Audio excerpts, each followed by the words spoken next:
So next up, I've got Tinsley Ellis joining us. I'm so excited to introduce Tinsley.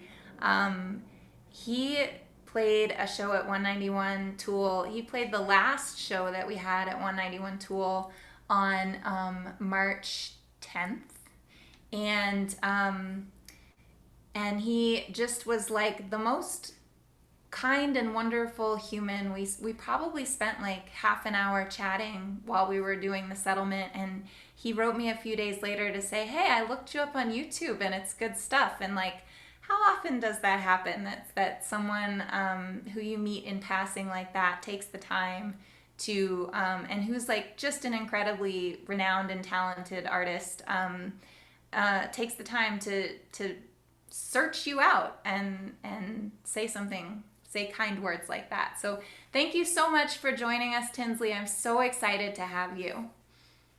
It's great to be here tonight. I'm down here in my man cave in Atlanta, Georgia, where I come every morning with my coffee and write songs and suffer for the blues. No, I have a good time playing music, and I really enjoy making music in the morning down here. So where are you joining us from? I'm in Atlanta, Georgia right now. Okay, awesome. I I couldn't remember the state, but I could remember the vicinity of the state. Yeah. Now, when was it that I was in Tucson? It seems like a million years ago, like a It month ago or something like that. was almost exactly a month ago. Yeah. And we had put out the new album and had started the tour from Atlanta. We had 60 shows and we made it 30 shows, and they sent us home from all the way from Northern California, from Oh, Paradise, California. that's rough. It was a long drive. It was 37 hours long, and then got home and sort of decompressed, and then changed into my nighttime pajamas. And then I've been alternating between my nighttime pajamas and my daytime pajamas ever since then. That sounds very familiar. Yep. Well, thank you so much for being here. I'm really excited to have you. And I guess I'll let you take it away. All right, I decided to do a couple songs here on this 1937 National Steel guitar. It was actually and meant to be held in your lap and play Hawaiian style, because in the 1930s, the big craze for Hawaiian music was on. And actually, if you look at the back of it, it's got Hawaiian stuff on the back there. And but somewhere along the line, the blues guys from back in the day decided, hey, I like that. It's kind of loud. It's got a resonator in it. So it was co-opted by blues musicians, acoustic blues musicians like Muddy Waters and Son House and Howlin' Wolf and people like that. They decided to make it a blues instrument. It stayed a blues instrument ever since then. And a few years back, I had a chance to be a part of a tour called Blues at the Crossroads. And we went all over America celebrating the music of Muddy Waters and Howlin' Wolf. It was really cool because we had some of the guys on the tour that had actually played with Muddy and Wolf. We had, from Muddy Waters band, we had the great Bob Margolin on guitar.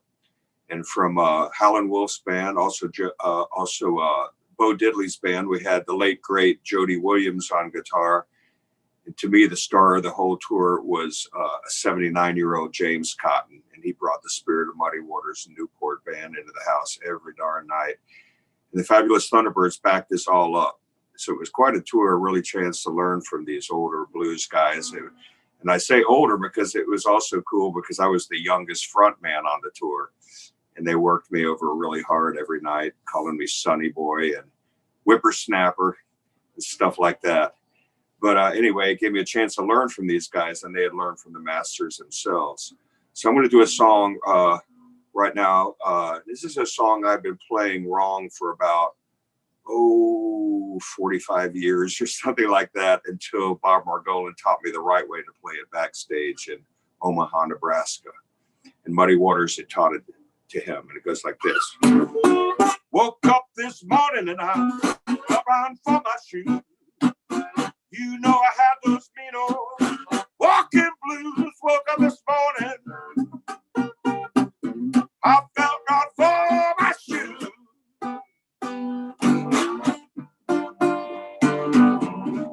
I had those feet on, woo, walking blue.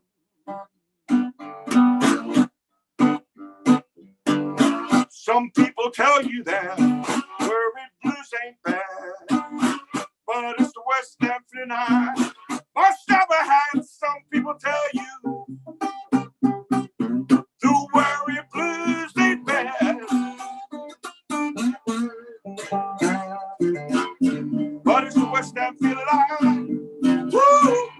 most never had.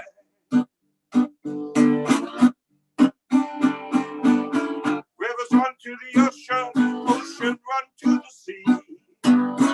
If I can't find a woman, where is me? Rivers run to the ocean, ocean run to the sea.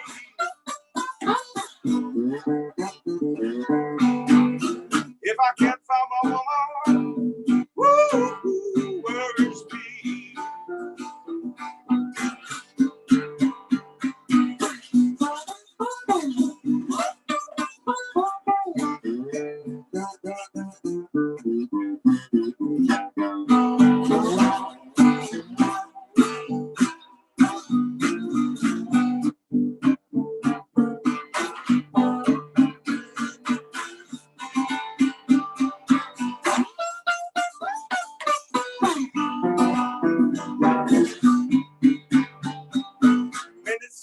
Like hours and hours seem like days since my woman started up all our ways, but it seemed like hours and hours seem like days. If I can't find a woman, woo, word way.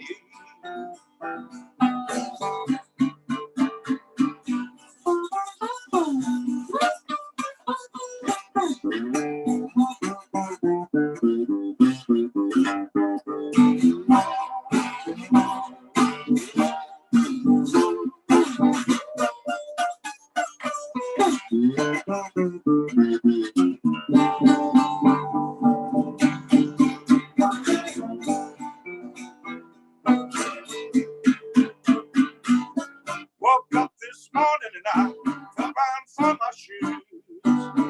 You know I had those Mino walking blues. Woke up this morning, I felt right for my shoes. You know I had those Mino, woo, walking blues. You know I had those Mino, woo, walking blues. You know I have those Mino, woo, walking blues.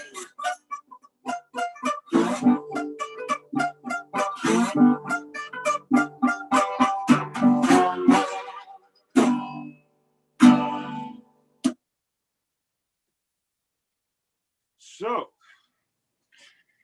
you got to keep in mind that it is 7:30, 8 o'clock here at night. My day is about done. I'm a morning person, so I kind of feel it's kind of nightclubby down here in my man cave.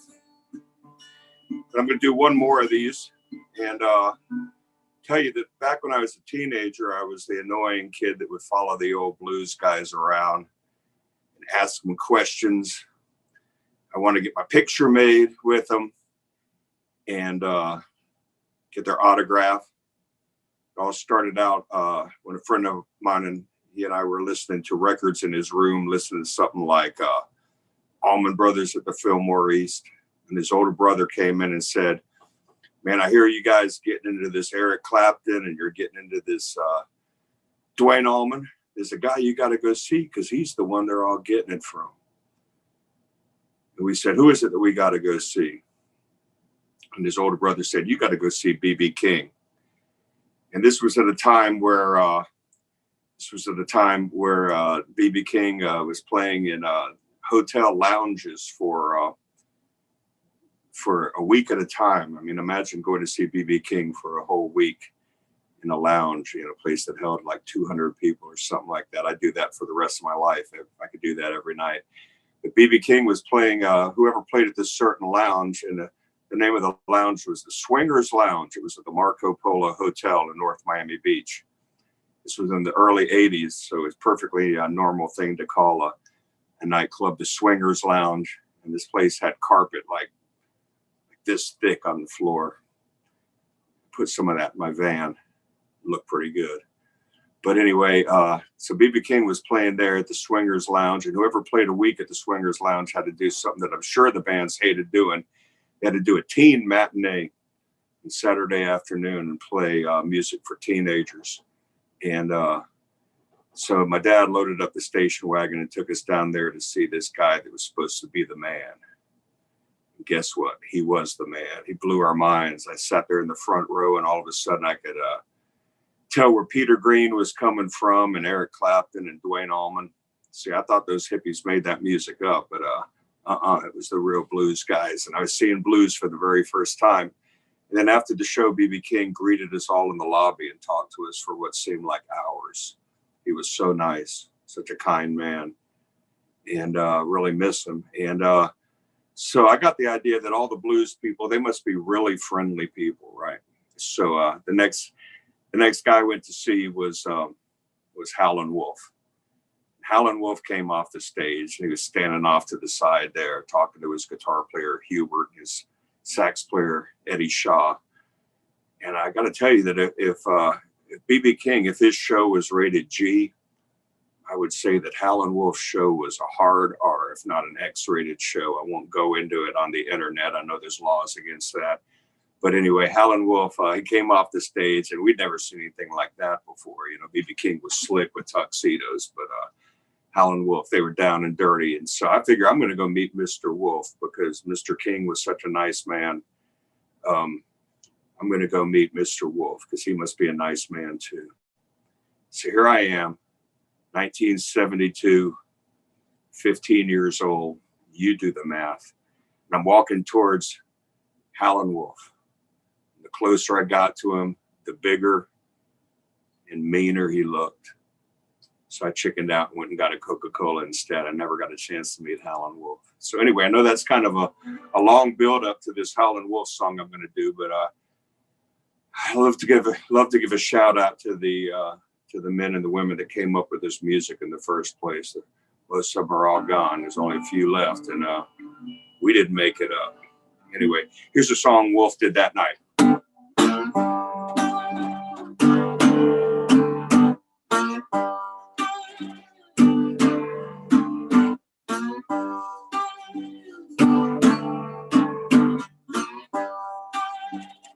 I have a little red rooster,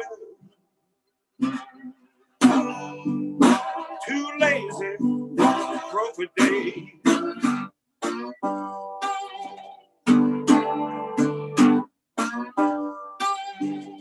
I have a little red rooster, too lazy, broke a day.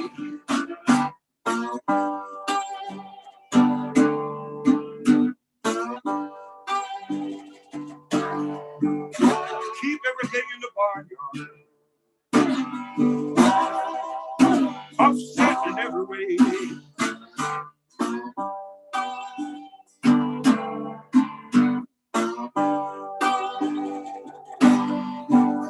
Dogs begin to bark, hounds begin to howl.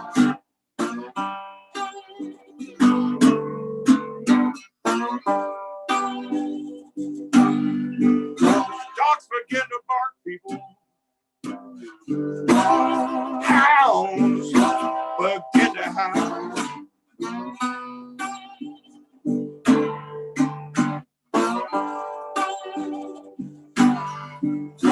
Look out, stray cat.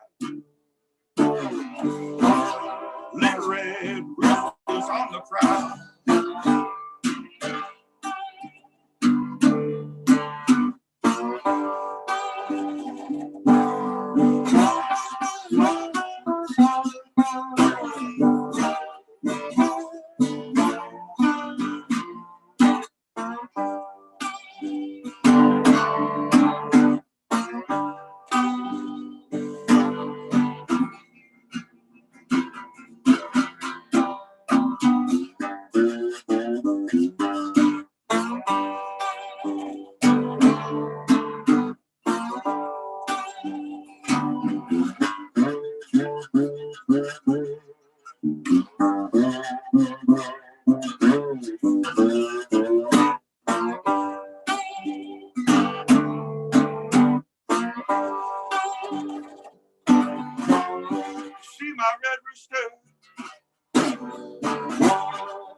drive him home.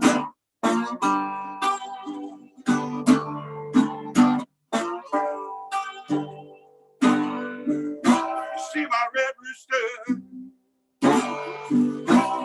please drive him home.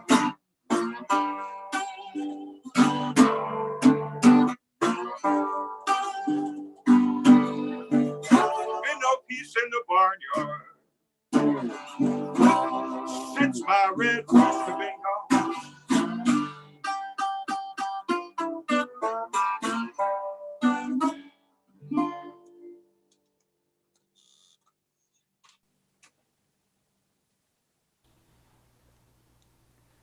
Thank you so much, Tinsley. Thanks, Lara. That was such a treat. I hope it sounded good. It sounded great on my end. Good. Yeah. Super. Yeah. So where can folks find more of you? What's the best web place to go? TinsleyEllis.com. Great. Uh, I'll put it in the YouTube chat. TinsleyEllis.com. That's where all the rescheduled concerts will appear. Some of them are already up in the fall, and got all the CDs and the merch and the vinyl and stuff like that. The industry has reduced us all to being peddlers, so we hawk our wares at concerts and on the internet. And but that's where we live, on the internet. When I'm not down here in the hole. For sure. Do you have like any kind of a practice that's been grounding you since you've been quarantined? Yeah, I caffeine pretty much throughout the day, and music and stuff like that, and television at night. I'm a morning person, so I love getting up in the morning, and when that sun's up, I'm up, even when I'm on the road, no matter what time I get to sleep. So it's kind of rough, but yeah, and I do some other stuff, other Zoom meetings and stuff like that. And so staying at home, but I'm staying connected. For sure. Well, thank you again for joining us. It's such an honor to have you. Well, we love our shows there for y'all in Tucson. We love Tucson. I've been playing there for many years, and hope to get back when all this madness is over. Absolutely. We hope to have you back. All right. Well, have a great night. You too. Peace, everybody.